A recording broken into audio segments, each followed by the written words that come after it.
Buenas tardes, maestro Antonio. ¿Qué tal, compañeros?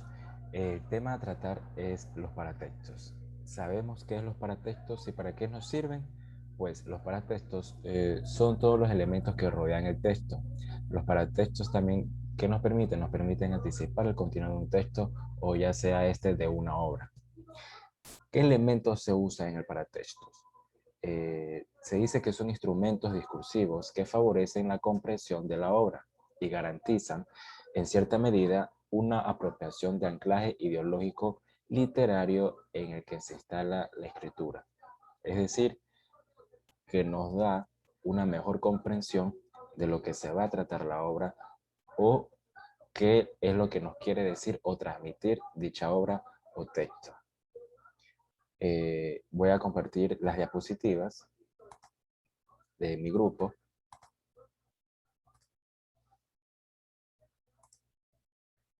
Bien, nos designó usted el tema peritexto y epitexto. Vamos a ver lo que son las definiciones, ejemplos y algunas ilustraciones en imágenes explicándolas.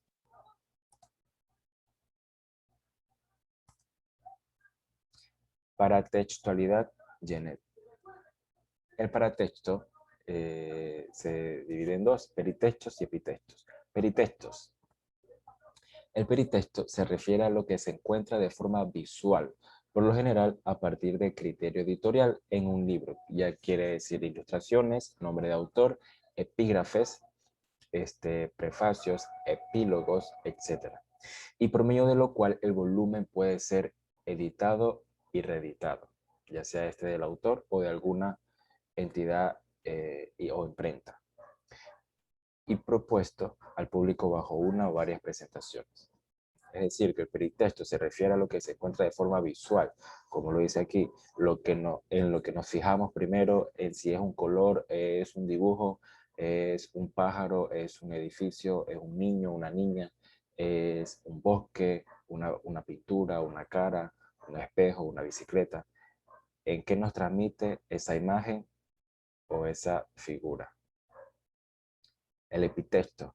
El epitexto, como todo elemento paratextual que no se encuentra materialmente anexado al texto en el mismo volumen, sino que este circula, en cierto modo, eh, al aire libre, en un espacio físico y social virtualmente limitado. Es decir, que el epitexto no se encuentra fácilmente en lo visual, sino en lo interno, de cierto modo, al aire libre, en un espacio físico social virtualmente limitado, no muy espontáneo, como las imágenes que se pueda transmitir ya sea en la pasta de la obra o en el interior, con las ilustraciones.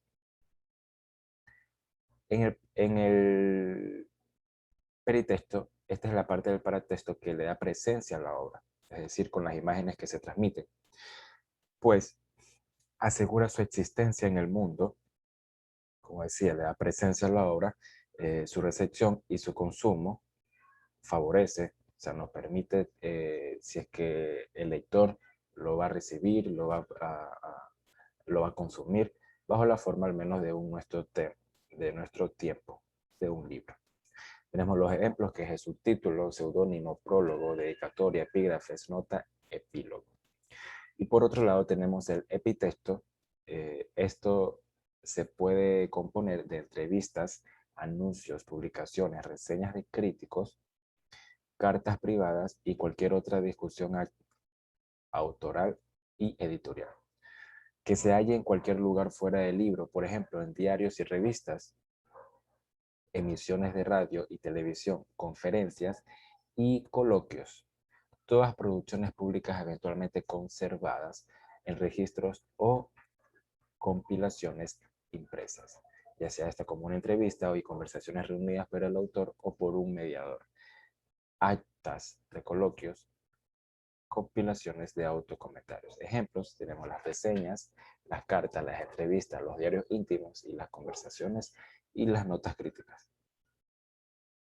Aquí tenemos un ejemplo de lo que es la paratextualidad, en lo que nos habla del peritexto, que son los datos de impresión, los índices, el prólogo.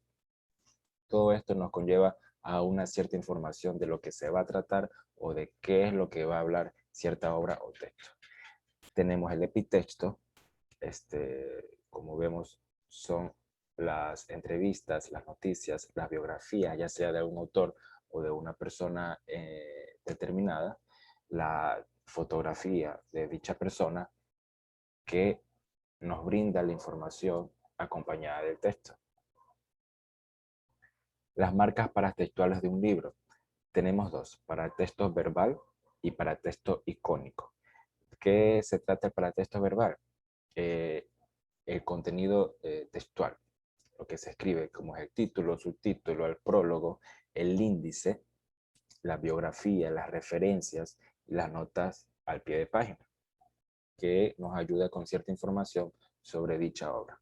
Por otro lado, para texto icónico, quiere decir con las fotografías, la ilustración, el esquema y las marcas tipográficas. Dentro de las fotografías, como vemos aquí, Lewis Carroll, Alicia en el País de las Maravillas. Muchos conocemos esa obra, donde esta chica se desaparece y reaparece, en un mundo mágico, donde todo es fantasioso, todo es dinámico, divertido, de terror, de comedia, todo eso. En las ilustraciones, vemos que con esta imagen nos quiere transmitir, nos quiere ilustrar, enseñar y dar a conocer algo. Aquí tenemos otro ejemplo, el epígrafe, que es un pequeño texto que va en la parte inferior de la imagen. Tenemos el título principal, tenemos la fotografía, la imagen que acompaña y que nos transmite a simple vista qué es lo que pasa. Tenemos el volante, que quiere decir que está ubicado en la parte superior del periódico, de la revista. Tenemos el anticipo, tenemos las noticias extras en la parte inferior y contraste de colores, es decir, se juega cierta información con los colores, ya sea blanco y negro, ya sea color, ya sea amarillo, azul, diversos colores. Aquí tenemos otro ejemplo, como es el subtítulo, el título, la foto y el epígrafe, como mencionaba en la parte inferior de cada imagen, con dicha información o concepto. Bueno, eso es todo por mi exposición. Muchísimas gracias y espero que les haya gustado y entendido. ¿Qué es el paratexto? Es un conjunto de elementos que acompañan al texto con el fin de presentar o enseñar una obra o lo que quiere transmitir. Gracias.